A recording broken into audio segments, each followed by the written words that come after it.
পাঞ্জাবিটা পরে আছে, আমার খুব ভালো লাগছে পাঞ্জাবিটা দেখে, খুবই ভালো লাগছে পাঞ্জাবিটা দেখে। এখন আমি একটু জানতে চাই যে পাঞ্জাবিটা কোত্থেকে কেনা? ওর পাঞ্জাবিটা বাসমি থেকে কেনা, তো তোমরা ভালো করে জানো। মানে একজন আরেকজনকে ঈদে গিফট করলা, তোমরা নিজেদের দেওয়া জিনিসপত্র পরে ঈদ করেছো?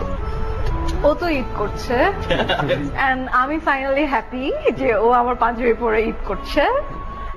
শখের প্রাক্তন প্রেমিক রাজীবকে বিয়ে করেছেন মেহজাবিন চৌধুরী। এবার জানা গেল নতুন একটি তথ্য।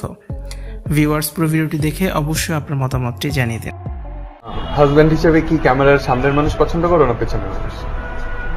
আমার তো অলরেডি পছন্দ আছে, অবশ্যই ক্যামেরার সামনের মানুষ না, পেছনের মানুষ। বলো ডিরেক্ট, আবার পছন্দ করো কি সামনের মানুষ না পেছনের মানুষ? আজকে যে আপনার, কাল সে অন্য কারো, যেমনটা ঘটল শখ আর মেহজাবিনের বেলায়। মিডিয়ার সবাই জানতেন শখ রাজীবের প্রেমের কথা। অভিনেত্রী শখ রাজীবের প্রেমে এতটাই মগ্ন ছিলেন যে কোনো মুহূর্তেই বিয়ে করার জন্য দুজনেই রাজি ছিলেন। তবে এত গভীর প্রেমও সময়ের সাথে সাথে ফুরিয়ে গেছে। সবচেয়ে মজার ব্যাপার হচ্ছে, মেহজাবিন চৌধুরীর সাথে প্রেম করার সময়ে শখের সাথেও সম্পর্কে ছিলেন রাজীব।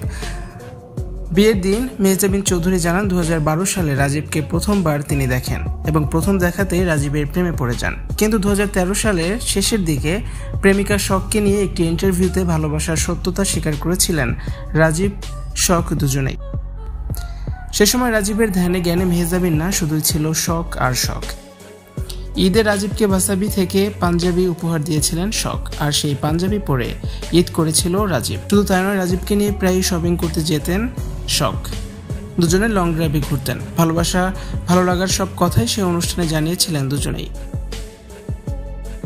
বিয়ের দিন মেহজাবিন বলেন, বাঁকা দাঁতের এই ছেলেটার হাসি দেখে প্রথমেই ভালোবেসে ফেলেন তিনি। তবে মেহজাবিন যখন রাজীবের প্রেমে পড়েছিলেন তখন রাজীবের জীবন ছিল শুধুই শখময়। তবে সময়ের স্রোতে রাজীবের জীবন থেকে হারিয়ে যান শখ। মেহজাবিনের সাথে 12 বছরের প্রেম করার পর বিয়ের বন্ধনে আবদ্ধ হন রাজীব। ভিউয়ার্স, এই বিষয়টি জেনে আপনাদের কাছে কেমন লাগলো কমেন্টস করে অবশ্যই জানান, আর ভিডিওটি অবশ্যই শেয়ার করে দিন। ভিডিওটি দেখার জন্য ধন্যবাদ।